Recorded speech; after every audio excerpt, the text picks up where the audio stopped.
Welcome back, everybody, to the Blue and Gold podcast. This is season 2, and this is your host, Geoffrey Whiteside, with my co-host, JD, and the other co-host, Shawn Cleary, who's been on here before.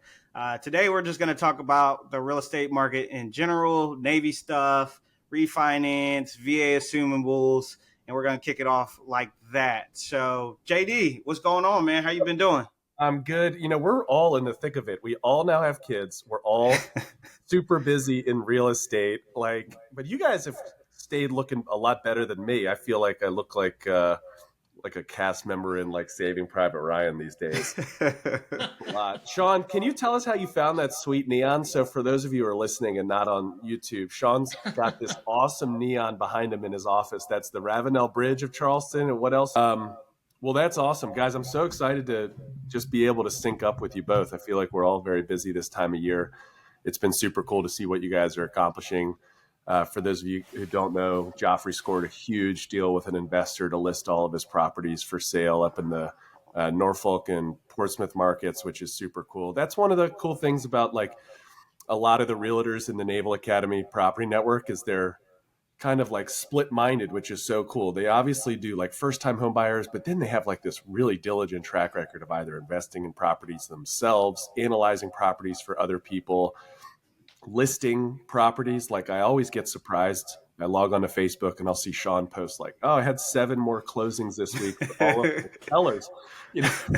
On the mortgage side, we don't really, we don't deal with the sellers too much. We just get one email maybe from the listing agent, but congrats to you guys. So I feel like the summer's usually really busy. PCS just goes crazy through the summer. People are moving all over the place.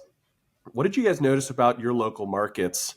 Interest rates were still relatively high this summer, but there was a lot of pent up demand. I feel like people were really starting to want to come off the bench because they've been waiting to buy houses for a while in preparation for rates to come down. Shawn, how about we start with you, and then Geoffrey, can you tell us a little bit about your local market too, Shawn? But what we're seeing in Charleston, it's probably in line with, what we're seeing nationally, which is an increase in inventory.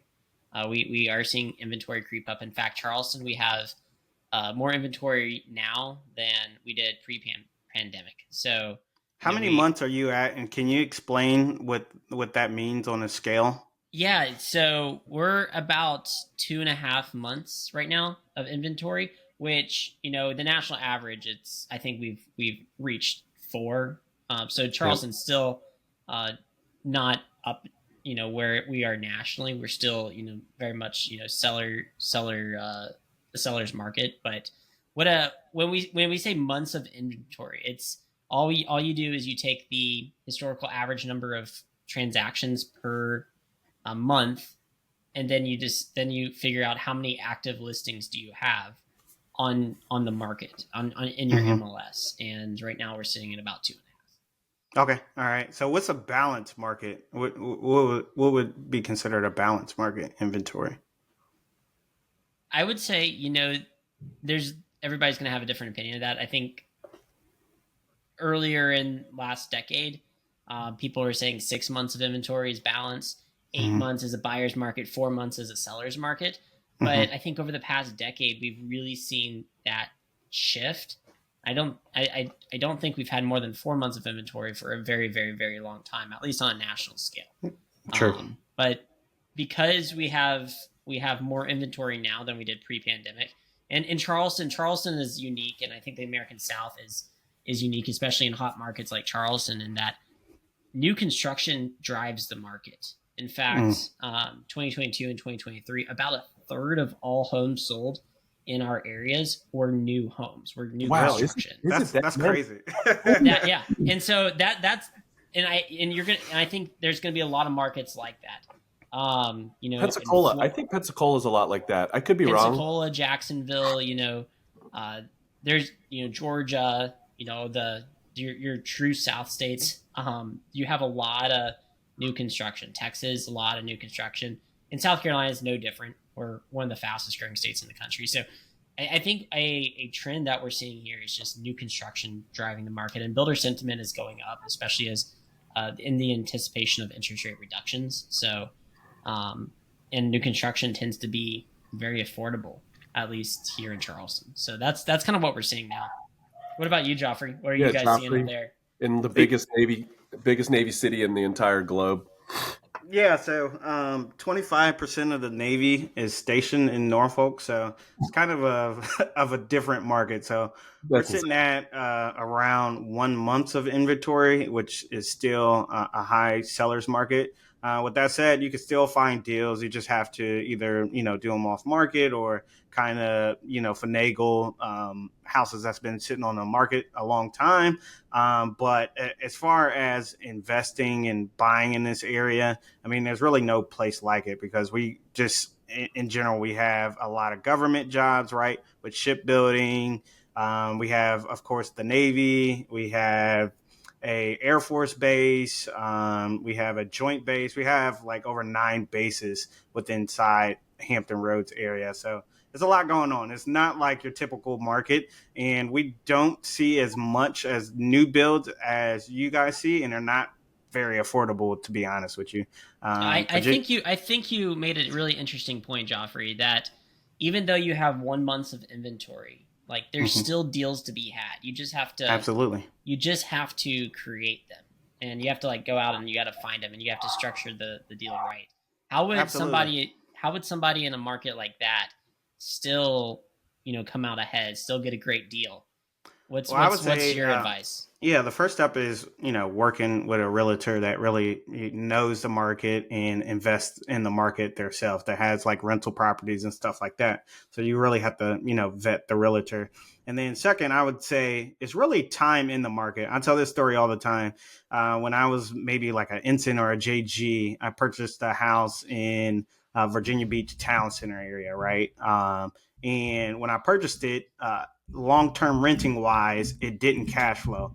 It was actually negative cash flow of like $200. Of course, I use strategies like house hacking and short-term rental to increase my rental income, but it wasn't until years later till I actually broke even. Now today, that same house, that boring house that I bought, 8 years ago, I'm making roughly like $1,200 a month of Let's net go. net Nice. profit, right?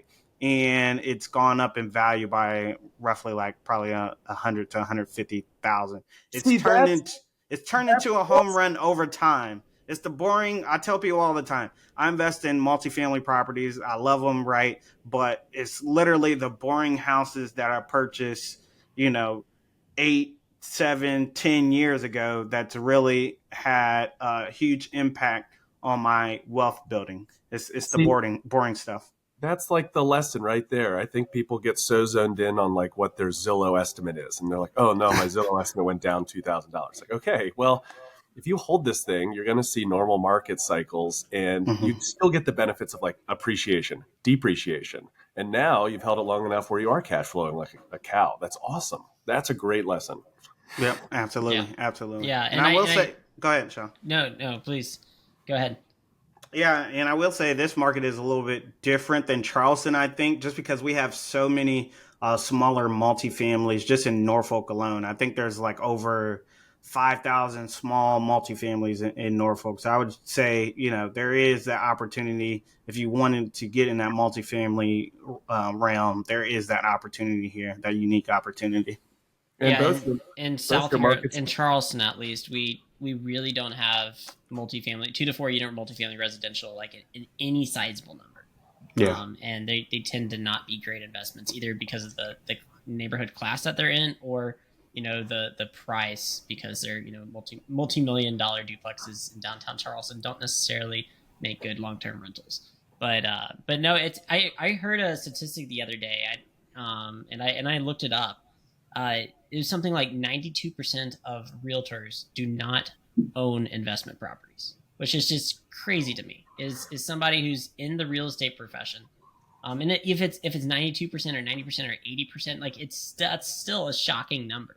That somebody who's in the real estate profession themselves do not own investment properties, and so I thought that was super interesting statistic. Even if just for tax reasons, just for curbing your tax bill. Because I think it's like a customer service thing. Like I had a guy looking to do a flip, right? I don't even do flips. Like I buy and hold, right? But he was looking to do this flip. He was a Navy guy, and like I looked at the ARV, kind of looked at what his contractors quoted him for, and essentially it was a terrible deal, right? I said you got to take into account like holding costs. You have to take in account, fees when you sell. It was like, okay, yeah, you're gonna profit, right, 30K, but he didn't take into account like the fees associated with selling, holding costs, the fees of borrowing money. So I think like just working with a realtor who's actually has skin in the game, like you, Sean, and even JD as a lender that actually been through, challenging times with real estate or had to figure something out, it really pays. It will save you a lot of money at the end. Yeah, and I would definitely say too, it's because cash flow is so hard. And I tell people it's like, cash flow is a myth. Cash flow is not going to move the needle on your net worth. It's not going to move the needle on your bank account. What's going to move the needle on your net worth and on your balance sheet you know, is the long-term appreciation plus the principal pay down. That's really what's going to move the needle. And you brought up a really interesting point, Joffrey. It's like, we have to come up with a creative strategy to make cash flow work. And so what I'm seeing right now in the market with elevated interest rates, it's really hard to cash flow a long-term rental. So, Mm-hmm. The creative strategies that my clients and, I personally am employing is, the short-term rentals. Let's convert it to an Airbnb. You're probably going to cash flow that way. Our midterm rental might be the name of the game, depending on the municipality and if there's laws associated with it. Rent by the room is huge. If you don't live into a house, you can still do the house hack, room rental model, but instead of you living there, you just rent it out to people. And then, and then there's some other creative solutions like Section 8 housing and cheaper parts of the county, stuff like that. But it's really like deals have to be created, and you have to be creative with the rental strategy. Just buying a house and putting it up on the long-term rental market might not necessarily be the move. Yeah, it's funny. I'll do some like rental analysis help for people that have bought a house maybe 3 years ago in San Diego or like Oregon, and they'll be like, "Yeah, I'm really not cash flowing." And then I'll pull a Canary report, which is or a rental analysis report, which you can just buy online, and it'll show the cash flow, and it's like, yeah, it's barely skimming by. But when you look at how much the property's appreciated since they first bought it, they're going to essentially generate more than they've made from their '01 or '02 salaries, aggregated over that 3 years. It's pretty cool. So like getting transfixed on like one of the properties of cash flow or appreciation may be a little misleading, but looking at like the whole picture is super important. I'm not good at that. I'm still in like, for our stuff, because we came up in short-term rentals, I'm like very focused on cash flow. And so I'm not good at like taking a step back and being like, wow, the whole portfolio is growing. That's really great. What have you guys seen from an affordability standpoint? Are you showing that like your buyers are having to reach more? Are the properties that they used to be able to buy at a certain rank becoming of lower quality because everything's more expensive? What are you seeing on the ground for people actually buying houses at certain age groups or ranks? Yeah, I would say affordability in in this area isn't too bad, right? You have like Northern Virginia, which is like 3 times the price as it Yeah. is in Hampton Roads, so it's not bad. It can always be worse, right? You always got like a San Diego or Northern Virginia, so not bad. I do think they should take another look at BAH, but then again, rates are supposed to drop, and JD, you can touch on that. So it's kind of a double-edged sword, because you can find some decent deals right now because rates are at a historical average, right? But in the incoming months, they'll probably drop, right? So when they drop, that's going to bring more competition to the market, so that 1 month's of inventory might look a little less, or it might look a little bit more, because a lot of people were sitting on their houses that didn't want to sell and go from, let's say, a 3.5% mortgage up to like a 7%. So it's definitely a unique time we're heading into. And then you have like election and the government essentially saying they're gonna do like first time home buyers credit. So there's a lot of moving parts in the market right now. But as I said before, it's kind of like time in the market. Like, yeah, you want to pay attention to things that's going on because you have to know like when to refinance and when to, shift or anything like that. So. Yeah, and I'll echo that. I don't think we're going to see supply come on the market though, because interest rates drop and now sellers are now, because it's what we call the lock-in effect, right? It's a situation where you have this great interest rate, you don't want to sell because to buy another house, it's going to be incredibly higher monthly payment. So it's what industry experts are deeming the lock-in effect. But I think but we're not going to see inventory come back on the market when interest rates come down, because according to realtor.com, and at least in 2022, 72% of home buyers or home sellers who sold in 2022 were expected to buy another house.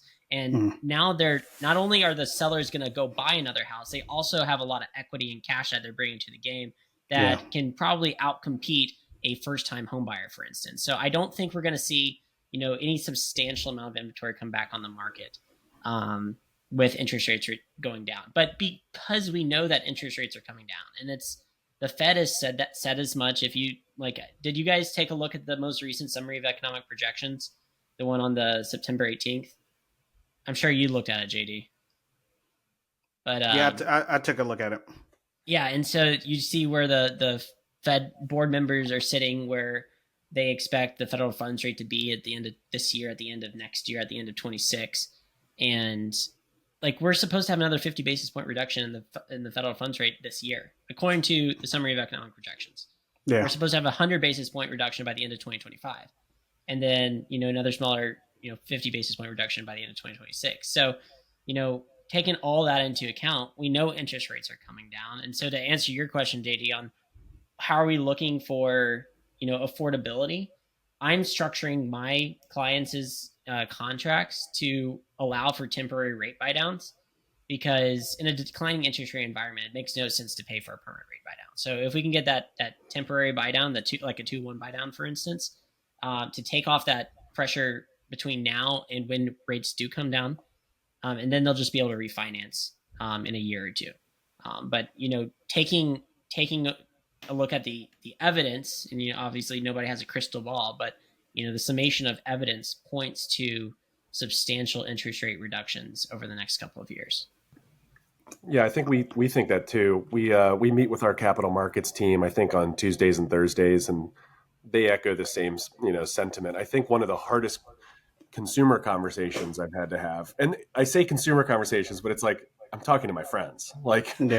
We lend for people that we really care about mostly, and we're very fortunate in our line of work, like Shawn and Geoffrey included, where we're working with a lot of just our peers and friends. Yeah. And so I just have very open conversations with them. My job is honestly at this point, it's to tell you whether to refi or not. I am not selling refinances at all. If anything, I've probably told 90% of people, no way, I'm not even looking at this. We're not even in the realm of realistic of this being worth it. And that's really the right thing to do. If you're getting swamped with mailers and things saying it's, time to refinance, well, that's just a sales pitch. We've taken a totally different approach.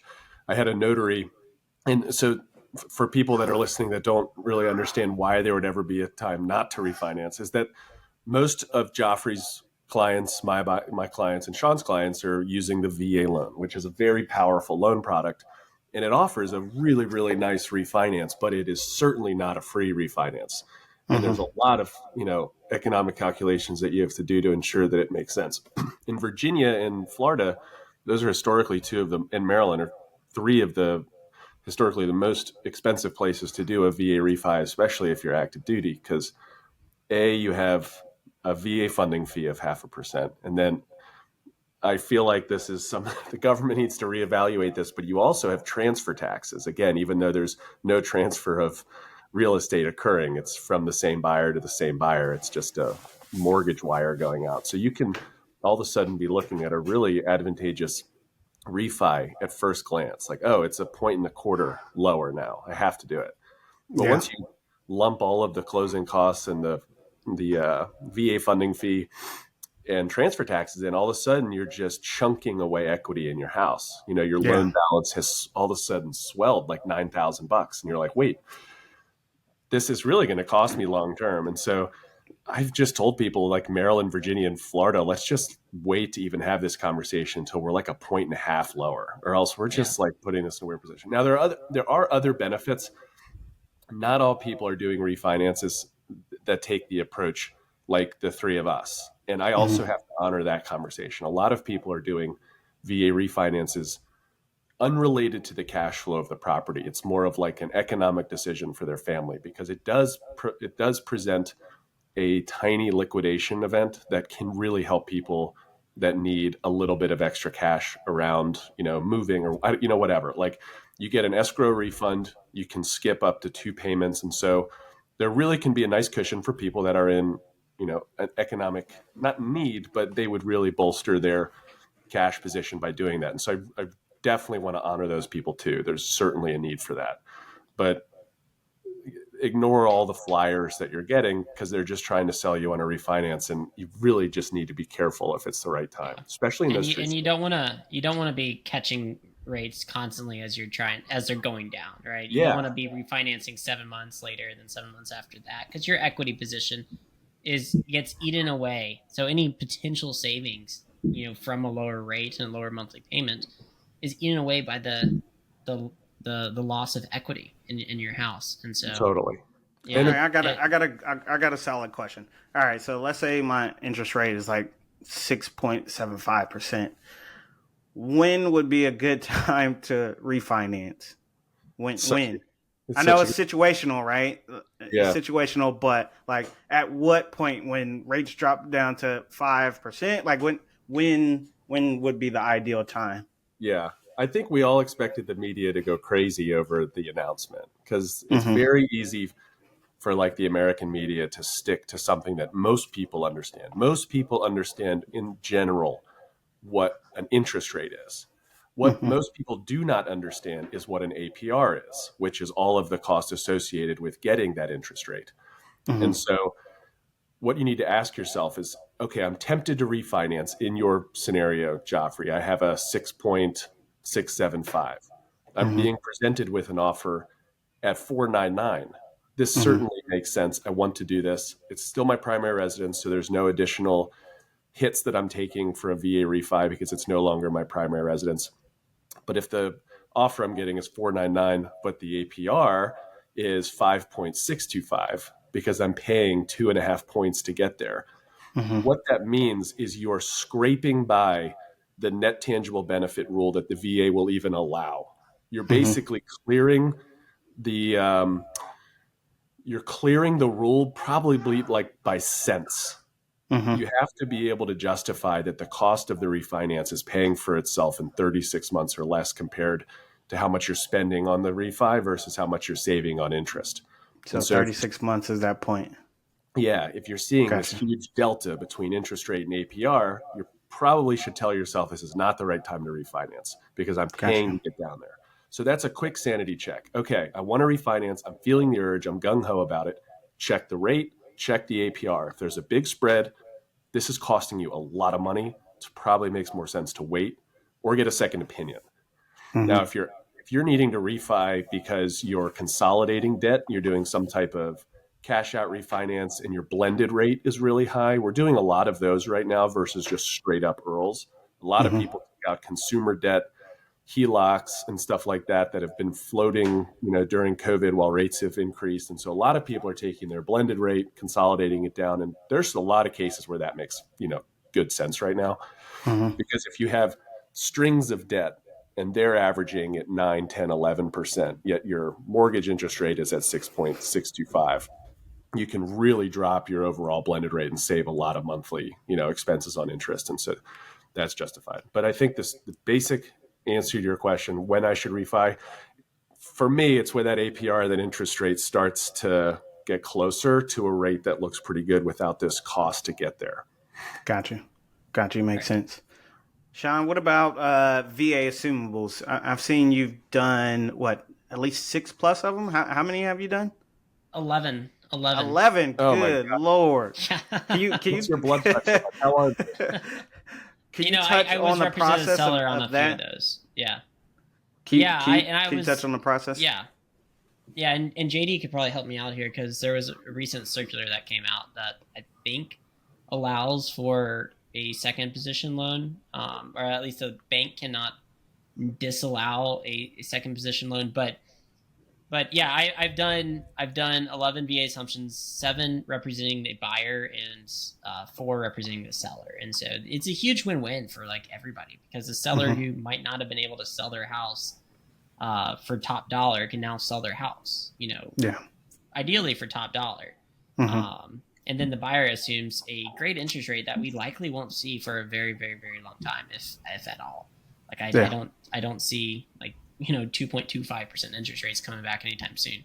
So the way it works is you just identify a property that has an existing VA loan on it. You inquire about the difference between the homeowner's equity and or like the purchase price and the loan balance because you're not assuming the purchase price, right? You're assuming the loan at its current balance. And so Mhm. if somebody bought in 2021 and they're trying to sell their house right now, well, they have 3 years of amortization, that the principal that they've paid off on that loan, and then it's probably gone up in value. And Mhm. so now the buyer has to come up with that equity in cash or usually some cash like loan. So what I've seen a lot for my buyers is they either have the funds because they just sold a house in the West or some other Mhm. market, or they have a gift from a parent, or they have a TSP loan. I have a client right now who's using his TSP to cover the difference between loan balance and purchase price. And I'm Um, assuming he borrowed against his TSP. He didn't actually take it out, right? yeah, he borrowed against it, Got you. Got you. which is like it's like the TSP loan for primary residence Yep. down payment, and so he was able to get a lot out of that, Okay. to make up that difference. And Mhm. but yeah, like assumptions, great way to stand out as a seller, and great way for a buyer if you have the funds to cover the difference, to get a great interest rate. And those properties are definitely going to cash flow when they ultimately become rentals. And one Yeah. cool thing about assumptions, and it's not for everyone, it's definitely not for the vast majority of sellers, but there are some sellers out there where an assumption to an investor might actually be advantageous, just because while you do not restore your VA entitlement, so there's no substitution of entitlement, you can still sell your house to an investor. And as investors, you can still buy homes with a VA loan, and you can still assume that loan as an investor. The seller does not restore their VA entitlement though, and they're going to be on the hook. But at least they're off the mortgage, they're off the property. And if it's a difference between selling your property subject to or selling your property via loan assumption to an investor, it's better to do a loan assumption if you can swing it. Um, and so I've seen a couple of those in the market, and I think it's more advantageous for a seller that way. Now, who should do that? Only sellers that are in like some financial extremists. They might be upside down. They're not going to be able to sell their house that they bought in early 2022 because the market plateaued and selling costs are just going to be is going to make them bring a check to closing. So for some people, for some sellers for some sellers, that VA assumption or that VA entitlement, there's a monetary value to that. If like if a seller had a $350,000 house that they're trying to sell for $350,000, what if a investor came and offered $365,000 for it? Mhm. And now to that seller, their entitlement might be worth $15,000 to them. And so I have seen that a couple times in the market. I personally haven't done it, but yeah, VA loan assumptions, great win-win for all parties. And Geoffrey, you've done VA assumptions where you've represented the buyer and the seller. I feel like for the seller, a lot of the time, it's a lot of customer service and like customer management because there's a lot of unknowns with timeline. How do you handle that? If there's a Naval Academy grad out there that wants to list his house as an assumable loan, what are some of the things that you communicate to them knowing that the timeline can be a bit obscure? some of the other mechanics of it are hard to understand. How would you address those? Yeah, I would tell them, you have to be willing to kind of wait unless the buyer is willing to rent the property out while the process is going on, Oh, which interesting. Okay. yeah, which we've done before, right? They kind of rent the house out so the seller doesn't have to worry about monthly payments while the process essentially stays the course, because it could take up to 6 months, right? Even longer in some cases, depending on who you're dealing with. So I think that's a unique benefit. As far as this market, we don't see them that often, just because there's 1 month of inventory, and it's still it depends on what type of market you're in. Obviously, Shawn's market has like double the inventory as ours. That doesn't mean there's a lot of inventory in that market. It just has double because we only have one. So it depends on what market you're in, honestly. Yeah, and of the 11 assumptions I've done, 9 of them involve some sort of pre-occupancy. Yeah. Just so the seller would be off the hook for the mortgage while we're allowing the process to continue. Do you put a normal lease in place, like month to month, or how do you structure it? It's just a pre-occupancy agreement. It's just a standard form that we have here in South Carolina. But I would say the fastest VA assumption I've ever done was 35 days. The longest one was about 210.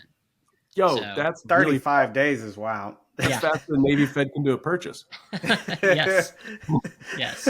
Shots fired. Sorry. That's awesome. That's great. If they were all 35, sorry, you're going to hear my newborn son squeak and he's getting hungry and I have nothing to provide.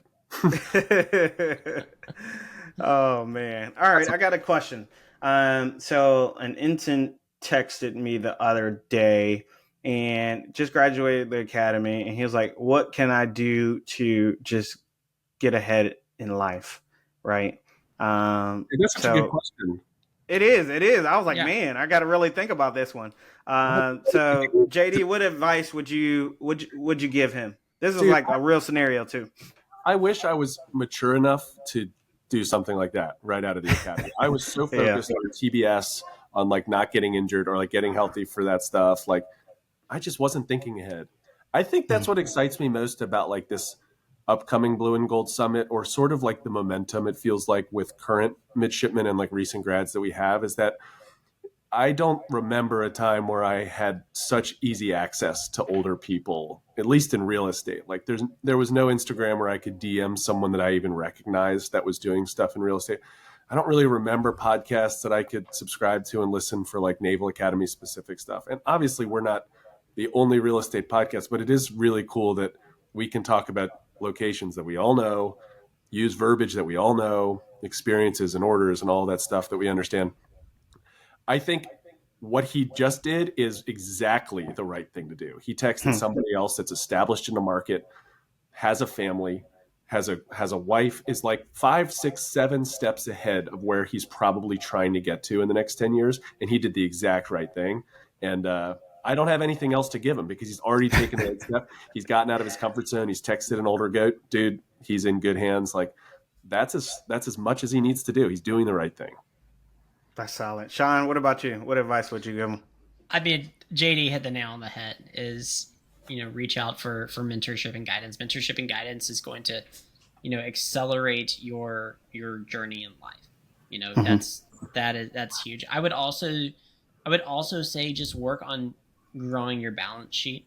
When I say your personal balance sheet, it's just your net worth, right? It's not just about cash in the bank. It is what assets do you have here? Assets.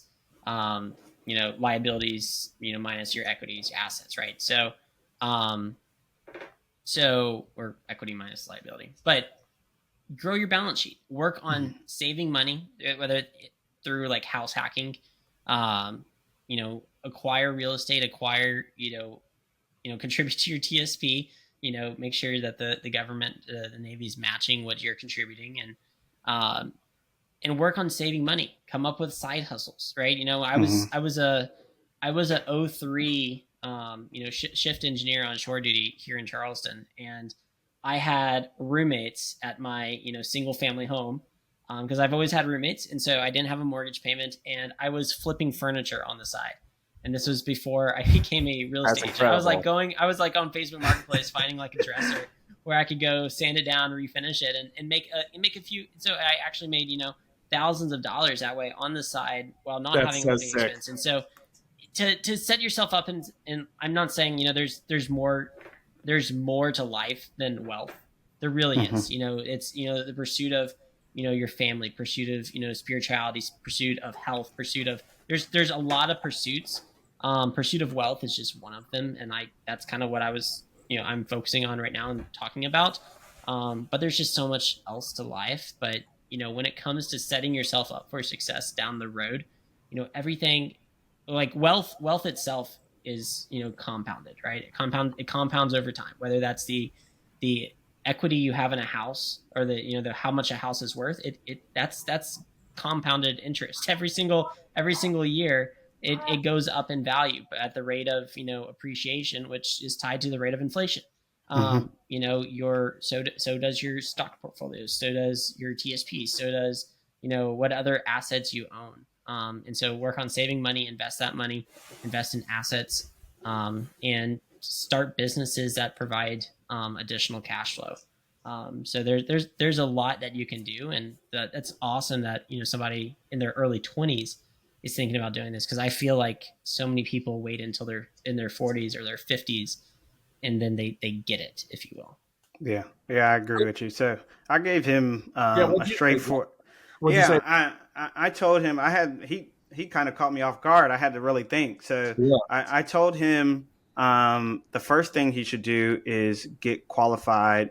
He's a SWO, so get his SWO pin as fast as he can, because that's going to open up more time. He's going to be able to actually like learn and do side hustles and stuff like that. Second thing I said, learn how to effectively lead, right? That's what people get paid to do. That's what entrepreneurs get paid to do. They get paid to lead people, bring people together on a common goal. Whether you're an investor that's leading, your investing team, which is like your realtor, accountant, and other people like that, or in corporate America, right? That's why they pay us the big bucks, because we're effective leaders. So one, get qualified as fast as you can. Two, learn how to lead. I mean, that skill is invaluable at the end of the day. And then I said, after you do those two things, kind of venture out, read books, connect with mentors, go shadow somebody to try to figure out like what you enjoy doing, right? It might not be real estate investing, even though I think everybody should get into real estate investing, or at least own real estate, but it might not be that. It might be stock market. It might be, I don't know, running some type of flipping mattresses like Shawn was. I don't know. I don't Dude, know. So that, I think you got to stick with the basics. I think too much we get on social media and see people quote unquote crushing it when in reality they're probably not. So just take it slow, enjoy the moment, learn how to lead, get qualified, and then kind of go from there, one step at a time. I was remembering something that Samir Patel said on the Blue and Gold podcast a couple months ago, and Samir came to the Blue and Gold Summit. Awesome human, awesome, family, and he. What did he say? I've been afforded such an amazing opportunity, truly by the American taxpayer, and that doesn't stop just because I graduated from the Service Academy. I now, Mm-hmm. even as an active duty officer, like I was molded, taught, trained by the like the tax dollars that were coming in from really hardworking people, and so I owe them to perform and do something tremendous for other people. And that does not mean go make $200,000 a year. It can mean so many different Yep, types of things.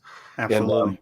Yep. I had a cool experience this weekend where my son, and raising boys is like, they're just trying to die at all times. And he flipped off this piece of equipment at the playground, hit his head on the concrete, and it was clearly an ER visit. So we put him in the car and we raced to the hospital.